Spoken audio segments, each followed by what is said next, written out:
Hello student, कैसे हैं आप सब। एक बार पुनः सी कोचिंग क्लासेस पर स्वागत है। और क्लास 12 फिजिक्स एनसीईआरटी चैप्टर 6 में अगला वीडियो लेकर आ चुका हूं। और इस वीडियो के माध्यम से आपको एक महत्वपूर्ण क्वेश्चन कराने वाले हैं प्यारे बच्चों। दो समतल वृत्ताकार कुंडली के बीच अन्योन प्रेरकत्व।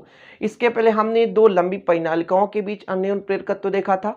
और आज के इस वीडियो में प्यारे बच्चों आपको हम दो समतल वृत्ताकार कुंडली लेकर चल रहे हैं, एक पी और क्यू, जो कि एक दूसरे के समीप रखे हुए हैं। इन पर फेरों की संख्या अलग अलग होगी, इनकी त्रिज्या भी अलग अलग है प्यारे बच्चों, है ना। ये दोनों समतल वृत्ताकार कुंडली भी अलग अलग है।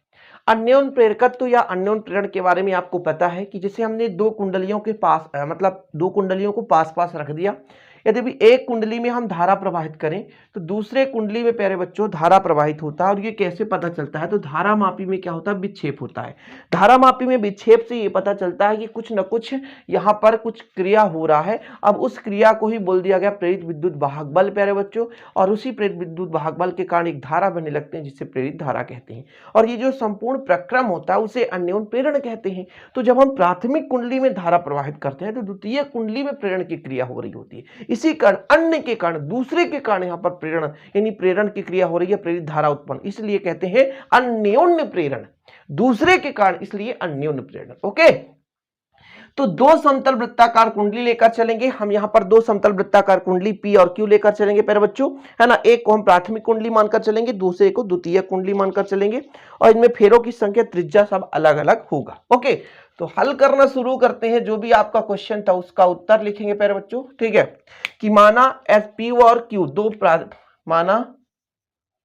माना पी व क्यू दो समतल वृत्ताकार कुंडली है, दो समतल वृत्ताकार कुंडली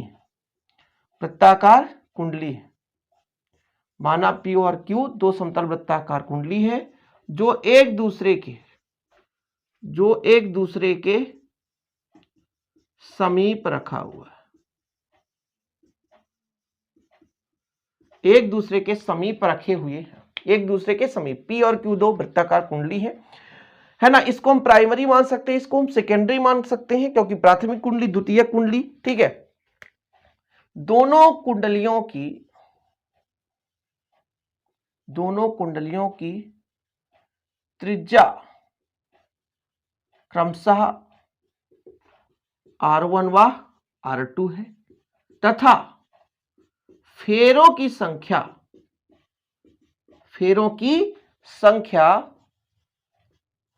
क्रमशः N1 व N2। फेरों की संख्या क्रमशः N1 व N2 है। मतलब इसकी त्रिज्या R1 है, इसकी त्रिज्या R2 है प्यारे बच्चों, ठीक है। इसका जो है टोटल फेरे N1 है, इसमें जो टोटल फेरे हैं N2 है। P को प्राथमिक कुंडली और Q को द्वितीय कुंडली मानकर चलते हैं, ठीक है। मानते हैं, माना यहां पर लिख सकते हैं, माना P प्राथमिक कुंडली है, प्राथमिक कुंडली जिसमें धारा प्रवाहित करेंगे, जिसमें धारा प्रवाहित करते हैं, तथा क्यू क्या है प्यारे बच्चों, द्वितीयक कुंडली है, द्वितीयक कुंडली है। क्यू क्या है, द्वितीयक कुंडली है। ओके, अच्छा अब यहां पर थोड़ा समझेंगे। यदि प्राथमिक कुंडली P में, यदि प्राथमिक कुंडली P में I1 धारा प्रवाहित किया जाए, I1 धारा प्रवाहित किया जाए, तो चुंबकीय क्षेत्र कितना होगा, तो चुंबकीय क्षेत्र बताओ, तो चुंबकीय क्षेत्र बताओ आप लोग। B1 बराबर होगा मुनि बटे द्वार। ये कहां से आ गया प्यारे बच्चों, तो आपको समझना है। जब भी आपके पास समतल वृत्ताकार कुंडली हो, तब उसके केंद्र पर जो चुंबकीय क्षेत्र की तीव्रता होता है μ0 Ni बटे 2R। R जहां पर वृत्ताकार कुंडली की त्रिज्या है, N1 फेरों की संख्या है, I1 जो भी प्रवाहित धारा है। क्लियर है। B1 क्या है, इस पर चुंबकीय क्षेत्र कितना हो रहा है किसी भी बिंदु पर अंदर, तो वो मुनि बटे द्वार, ट्रिक याद करो, मुनि बटे 2R, तो मुनि बटे द्वार यानी μ0 N1 I1 बटे 2R1। R1 त्रिज्या है, N1 फेरों की संख्या, I1 धारा है। अब हम कह रहे हैं कि I1 धारा प्रवाहित कर रहे हैं प्राथमिक कुंडली में, अब इसके कारण इस पर फ्लक्स उत्पन्न होगा। तो द्वितीय कुंडली में आगे लिखना है, द्वितीय कुंडली में उत्पन्न फ्लक्स कितना होगा? तो द्वितीय कुंडली में phi2 का मान निकालेंगे, तो B1 के कारण और क्षेत्रफल तो हमको A निकालना पड़ेगा। कि A किसका लेना पड़ेगा प्यारे बच्चों? इसका समीकरण, मतलब दूसरे कुंडली का। ठीक है, चलिए तो यहां पर मान रख दें, समीकरण 1 से मान रखने पर, समीकरण 1 से मान रखने पर,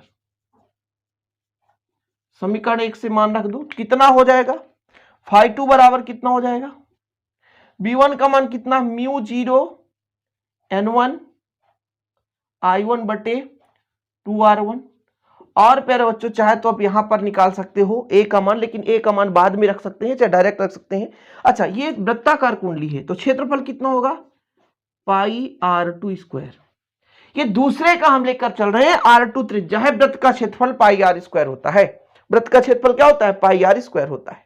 ये हो गया हमारा, इसको आप ब्रैकेट लगा दो और अच्छा रहेगा। इसको आप समीकरण 2 दे दो। अब हमको निकालना है अन्योन प्रेरकत्व, क्योंकि अन्योन प्रेरकत्व M का मान होता है, ये किस पर डिपेंड करता है? ये कितना फ्लक्स उत्पन्न हो रहा है दूसरे पर, और दूसरे पे फेरों की संख्या कितनी है, और धारा किसके कारण? तो I1 के कारण। I1 के कारण, किसके कारण? I1 के कारण। वैल्यू पुट कर दो, M बराबर कितना है भैया?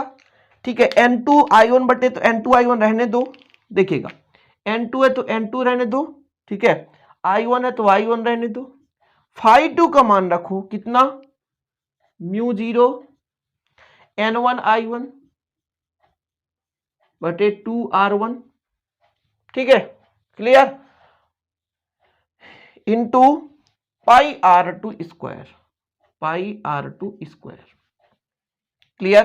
कुछ कट रहा है क्या? जी हाँ, I1 से I1 कट गया, मतलब आपके पास आ रहा है म्यू 0 N1 N2, फिर आपका है प्यारे बच्चों 2R1 into pi R2 square.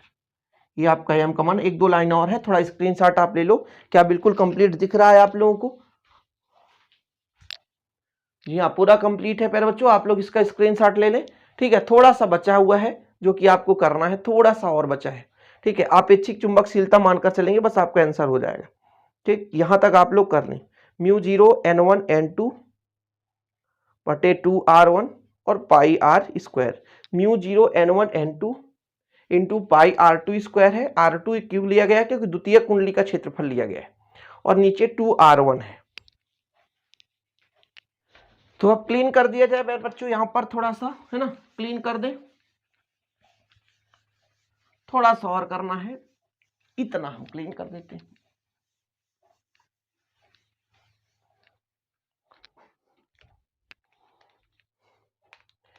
यदि यहां पर लिखना है थोड़ा सा,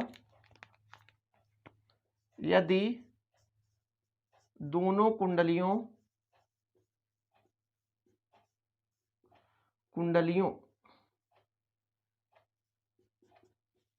का क्रोध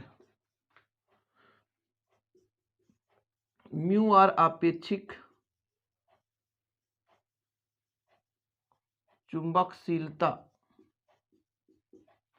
का हो, तो आपका M बराबर आ जाएगा, म्यू 0 पहले से था, म्यू आर का मल्टीप्लाई कर दो, N1 N2 बटे 2R1, और प्यारे बच्चों आपका पाई R2 स्क्वायर। फिर आपका यहाँ पर म्यू 0 और म्यू आर का जो मल्टीप्लाई होता है वो म्यू के बराबर होता है, तो म्यू हो जाएगा N1 N2 बटे 2R1 into pi R2 square. जी हाँ, यही आपका प्यारे बच्चों अन्योन प्रेरकत्व है दो समतल वृत्ताकार कुंडली के बीच। जी हाँ, यही अभीष्ट व्यंजक है।